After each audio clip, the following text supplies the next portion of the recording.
Olá, bem-vindos ao Tour Cultural na Torre de Miroco. Nós faremos agora uma série, já foi iniciada no finzinho do ano passado, com a vivência floral da professora Adriana, em que ela apresentou, além da arte da ikebana, aspectos aqui da torre, e nós pesquisamos vários temas para apresentar a todos os que gostam de espiritualidade, de cultura, tanto a oriental quanto a espiritual, folclórica, apresentar esses temas para todos desfrutarem um pouquinho dessa riqueza que é a cultura oriental. Então, hoje eu vou começar com o tema da espiritualidade, em especial a fé em Kanon. Nós queremos apresentar essa fé porque consideramos ela maravilhosa e muito, muito especial, muito capaz de auxiliar a todos neste momento tão delicado na vivência humana, em que todos estão passando por momentos aflitivos, tristes, né? E, por exemplo, lá no Oriente, a fé em Kanon, ela não é ligada a uma religião específica. Muitas pessoas têm a fé em Kanon, na divindade, e às vezes são fiéis de doutrinas que não têm devoção na divindade, não têm devoção em Kanon. Isso porque o poder de Kanon, a força de Kanon é muito difundido. E as pessoas, o nome dele mesmo diz, né? Aquele que concede os pedidos, que atende os pedidos, atende os clamores. Ele é conhecido por essa força. Todos que rogam a Ele, no fundo de seus corações, recebem graças incríveis. E essas histórias, esses relatos também são muito divulgados. Então a gente vai passar a apresentar algum deles para vocês.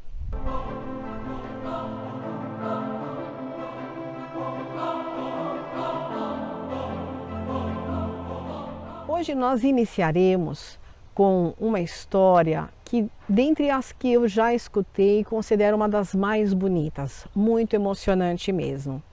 Ela aconteceu, né? O cenário dela é um templo construído no século VIII, na cidade de Miyazu, Kyoto, Japão.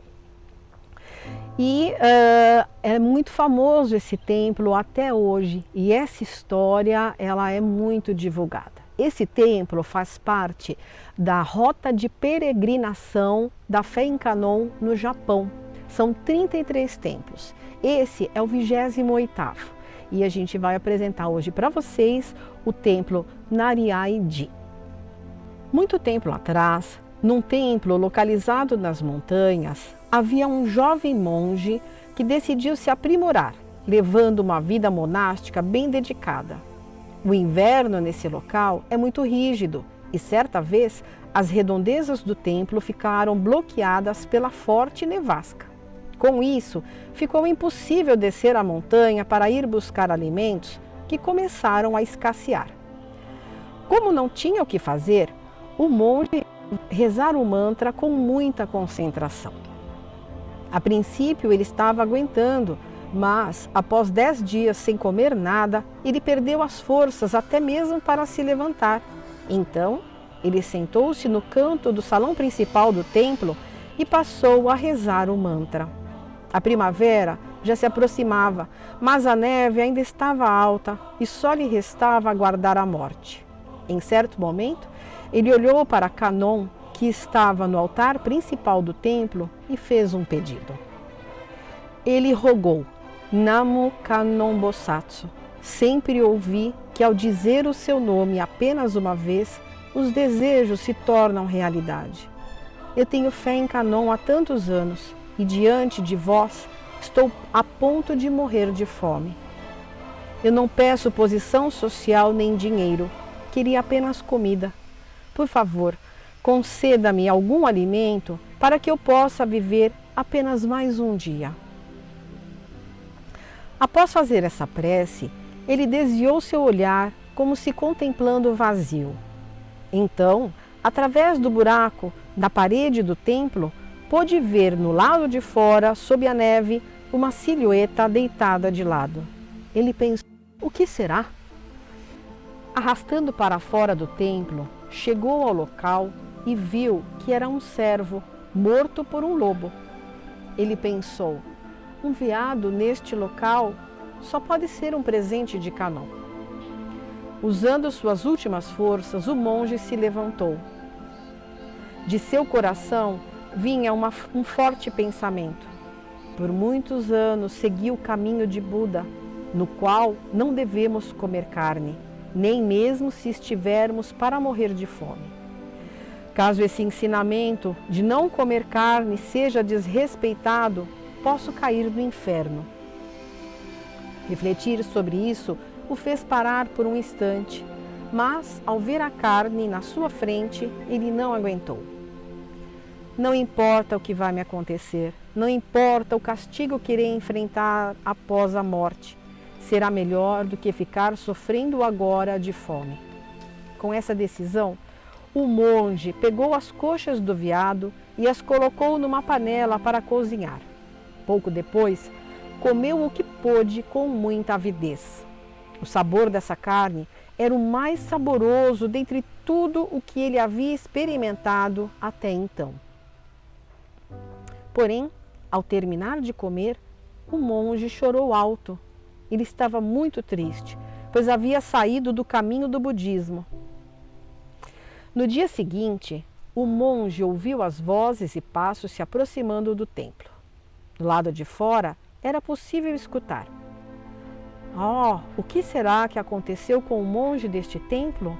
Será que a neve alta o prendeu e ele ficou sem comida?" Ao escutar isso, o monge ficou desesperado. "Eu preciso esconder a panela com a carne." Ele estava tão desesperado que não conseguia pensar no que fazer. Olhou para a panela e viu o resto do cozido nela. Pensou aflito: o que as pessoas da vila irão pensar quando virem isso? Com certeza irão contar para todos. Para o monge de um templo, isso é uma coisa vergonhosa. Com essa preocupação, andava de um lado para outro. Nesse momento, as pessoas da vila entraram no templo e, ao verem-no, disseram: "Ainda bem que você está a salvo. O inverno desse ano foi atípico, né? A nevasca foi terrível." Enquanto falavam, iam observando tudo ao redor. E então, uma delas encontrou a panela, que estava num cantinho. Quando viu o que tinha dentro, gritou: "Oh, isso é!" Todos se assustaram e foram olhar o que tinha provocado aquela reação. Viram pedaços de madeira numa panela, que também estava rodeada por lascas caídas no chão. Então um deles comentou: "Por mais que não se tenha o que comer, ingerir um pedaço de madeira." Enquanto o outro disse: "Passar esse inverno comendo madeira, coitado." Ao escutar o que as pessoas estavam falando, o monge não entendeu nada. De repente, alguém levantou a voz: "Oh, que desperdício!" E todos se viraram para ver. A estátua de Canon do altar principal do templo estava com as duas coxas da perna cortadas. "Esse monge fez uma coisa horrível! Que absurdo!" disse um. "Ah, já que ele ia comer madeira, pelo menos deveria ter comido as peças da construção. Não acredito que comeu a estátua principal." Ouvindo esses comentários, o monge olhou para a estátua e comprovou o que todos estavam dizendo. Faltavam as coxas da estátua. Então, o monge juntou as mãos em direção a Canon e pensou: o servo que estava caído lá fora, na verdade, era Canon. Ele fez isso para me ajudar. Gratidão. Namo Kanzeon Bosatsu. Gratidão. O monge orou do fundo do seu coração e contou o que havia acontecido para as pessoas do vilarejo. Ao ouvirem isso, todos também sentiram gratidão por Canon. Ao terminar de contar a história, o monge se virou para Canon e respeitosamente fez uma reverência. "Graças ao Senhor, minha vida e meu espírito foram salvos. Este é meu último desejo.